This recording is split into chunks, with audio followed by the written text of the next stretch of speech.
नमस्कार दोस्तों, आपका एक बार फिर से स्वागत है हमारे और आपके YouTube चैनल सच्ची भूतिया घटनाओं पर। दोस्तों, आज की कहानी है दिल्ली निवासी प्रशांत की। दोस्तों, प्रशांत अपनी माँ के साथ हर रक्षाबंधन पर अपने मामा के घर जाया करता था। उसके मामा का घर मथुरा में था। उसे मथुरा में आना और घूमना काफ़ी पसंद था।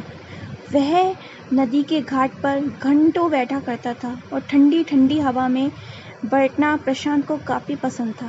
लेकिन प्रशांत के मामा ने प्रशांत से कड़े शब्दों में दोपहर के 12 बजे के बाद नदी पर जाने से मना कर रखा था, क्योंकि उन्होंने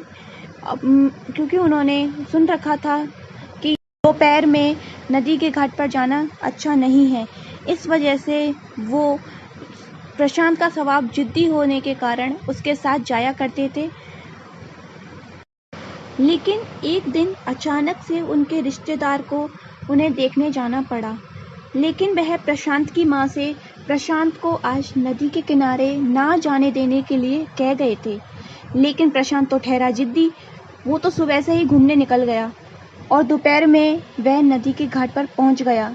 मथुरा के लोग दोपहर हो जाने के बाद घाट पर नहीं जाया करते थे। इस वजह से दोपहर के समय घाट सूने ही रहते थे। लेकिन प्रशांत को इससे कुछ भी फर्क नहीं पड़ा। वह ठंडी ठंडी हवा खाने और घाट पर गया। तभी उसके मामा अचानक से उसके पास आकर बैठ गए और बोले, चल नहाने। वो हैरान रह गया, मामा नहाने के लिए बोल रहे हैं?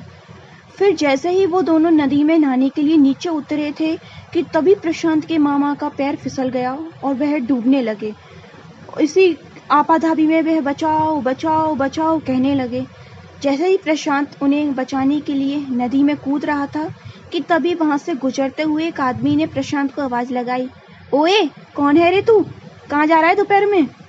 जैसे ही प्रशांत ने उस आदमी को पीछे मुड़कर देखा, तभी प्रशांत के मामा जो नदी में डूब रहे थे बड़ी जोर जोर से हंसने लगे।